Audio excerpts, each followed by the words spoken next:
তার যৌবন চলে আসছে, সে বিয়ে করতে চায়, আপনি তাকে বলতেছেন বাবা তুই আগে মাস্টার্স কমপ্লিট করে নি, কামিল শেষ করে নি, দাওরা শেষ করে নি, তারপরে বিয়ে করাইতেছি।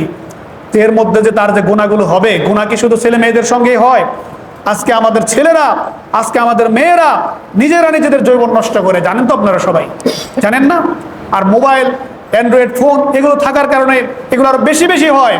সবাই তো জানেন আপনারা, এগুলো জেনে জেনে সবাই লুকিয়ে লুকিয়ে রাখেন। লুকিয়ে লুকিয়ে রেখে কি করেন? ছেলেরা গ্রাজুয়েশন কমপ্লিট করান, এদিক দিয়ে জীবন যৌবন সব শেষ। মেয়েরে আপনি গ্রাজুয়েশন কমপ্লিট করান, মেয়ে বোরকা পরে চলে, মনে করতেছেন খুব সুন্দর। মেয়ে বোরকা পরে চললে কি ভিতরে ভিতরে নিজে নিজে কি গুনাহ করতে পারে না? কি বলেন, নিজে নিজে গুনাহ করতে পারে না? তাহলে সেইগুলো বন্ধ করার জন্য পদক্ষেপ নিতে হবে কার? মা বাবার পদক্ষেপ নিতে হবে না? আল্লাহ রসুল কি বলছেন? মা বাবাকে সেই পদক্ষেপ নিতে হবে।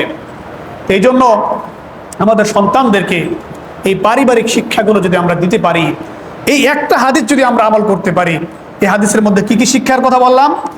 এক নম্বরে, যখন সন্তান জন্মগ্রহণ করবে, তখন জন্মগ্রহণ করার পরে আরো বিস্তারিত বিষয় আছে, আকিকা করতে হয়, তাহনিক করতে হয়, এগুলো তো আছেই, পুরো লম্বা আলোচনা। কিন্তু প্রধান দায়িত্ব হচ্ছে তার সুন্দর একটা কি করা, ফাল ইহসিন, আল্লাহ রসুল বলছেন ফাল ইহসিন ইসমাহু, তার সুন্দর একটা নাম রাখো তোমরা। সুন্দর নাম বলতে নামের একটা সুন্দর অর্থ থাকবে, শব্দটাও সুন্দর থাকবে, ছেলে হোক মেয়ে হোক তাদের সুন্দর একটা নাম রাখতে হবে। দুই নাম্বার দায়িত্ব কি? দুই নাম্বার দায়িত্ব হচ্ছে ওই ছেলে অথবা মেয়ের কে আদব কায়দা শিক্ষা দিতে হবে। আদব কায়দা বলতে কি বুঝেন আর আমি কি বুঝাইলাম, বুঝছেন তো আপনারা? শুধুমাত্র সালাম কালাম এর ভিতরে আদব কায়দা শেষ নয়।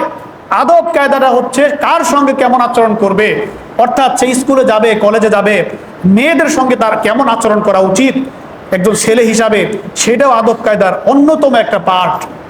আবার একজন মেয়ে ছেলেদের সঙ্গে কতটুকু কথা বলতে পারবে, আল্লাহ তাআলা কি কোরআনের মধ্যে সেটা বলে দেয় নাই?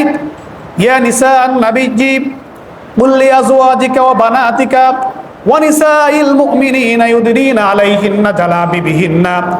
আল্লাহর রাসূলকে আল্লাহ নিজে বলতেছেন, হে নবী আপনার কন্যা এবং স্ত্রীদেরকে বইলা দেন তারা যখন বাহিরে যাবে তখন যাতে তারা কি না করে, তখন যাতে তারা পুরুষ ব্যক্তিদের সঙ্গে কোনো ধরনের কোমল ভাষায় কথা না বলে, এবং তারা যাতে তাদের চাদরের সামনের অংশ দিয়ে তারা যাতে তাদের মুখগুলো ঢেকে তারপরে রাস্তায় চলাচল করে।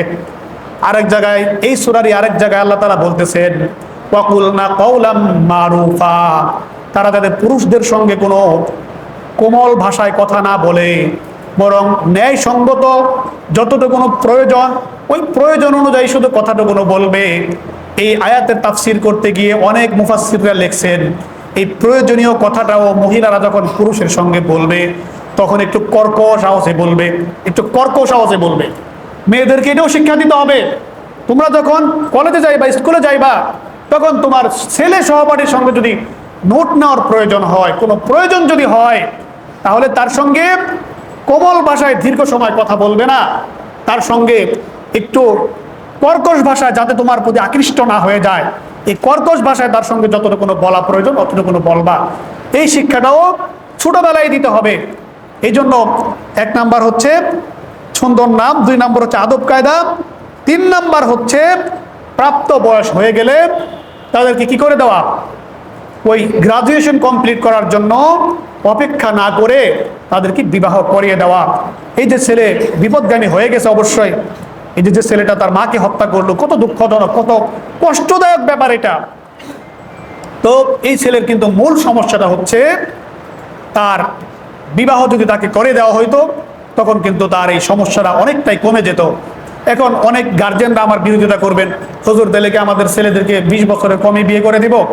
আল্লাহর রাসূল যদি আপনাকে বলে থাকে এটা মানতে আপনার তো সমস্যাটা কোথায়? আল্লাহর রাসূল যদি বলে থাকে যে ফাইজা বালাগ, যখন প্রাপ্তবয়স্ক হয়ে যাবে তখনই বিয়ে করে দিবেন, এটা তো আমার কথা না। তাহলে আপনার আবার কোন সমাজে বললো যে 20 বছর পার হইতে হইব? আপনার কোন সমাজে বললো আপনার গ্রাজুয়েশন কমপ্লিট করা লাগবে? কে বলছে এটা? এইটা পালন করার কারণেই তো ভিতরে ভিতরে সব শেষ হয়ে যাচ্ছে আপনার সন্তানের। আজকে আমাদের দেশের অনেক ছেলেদের কিন্তু সন্তান হয় না, তাদের স্পামগুলো তারা বিয়ে করার আগেই নষ্ট করে ফেলে। সন্তান কিভাবে হবে? এই জন্য এই বিষয়গুলো সামাজিক পারিবারিক বিষয়ের সাথে সম্পর্কযুক্ত, পরিবারের সাথে সম্পর্কযুক্ত। যদি আপনার সন্তানকে পারিবারিক শিক্ষা না দিতে পারেন, পারিবারিক সম্প্রীতি, পারিবারিক উত্তম পরিবেশের নিশ্চয়তা না দিতে পারেন, আপনার ছেলেকে হার্ভার্ডে পড়ান আর দারুল উলুম দেওবন্দে পড়ান, কোনো কাজ হবে না। একটা সময় বিপদগামী হয়ে যেতে পারে। এই জন্য পড়াশোনার, একাডেমিক পড়াশোনার পাশাপাশি পরিবারের শিক্ষাগুলোর ব্যাপারে আমাদের অবশ্যই জোর দিতে হবে, আমাদের সতর্ক থাকতে হবে। আমাদের সন্তানদেরকে আমরা একাডেমিক শিক্ষা দেওয়ার ক্ষেত্রে যাতে এমন কোনো অবহেলা আমাদের ভিতরে না চলে আসে যে একাডেমিক শিক্ষা অর্জন করতে করতে যাতে ছেলের চারিত্রিক জীবনটা নষ্ট না হয়ে যায়। একজন ভালো ছাত্রের থেকে ভালো চরিত্রবান মানুষের দাম কিন্তু সমাজে বেশি। ভালো শিক্ষিতর থেকে, একজন সার্টিফিকেটধারী ব্যক্তির থেকে কিন্তু চরিত্রবান মানুষের দাম কিন্তু সব জায়গায় বেশি, আল্লাহর কাছেও বেশি, দুনিয়ার কাছেও বেশি। এই জন্য আমাদের প্রত্যেককেই আমাদের পরিবারের অভিভাবক হিসাবে আমাদের সন্তানদেরকে সঠিক পথে পরিচালিত করার জন্য আমাদেরকে ইসলামী নিয়ম অনুযায়ী, ইসলামী কালচার অনুযায়ী আমাদেরকে ভূমিকা রাখতে হবে। পারবো না ইনশাল্লাহ আমরা সবাই?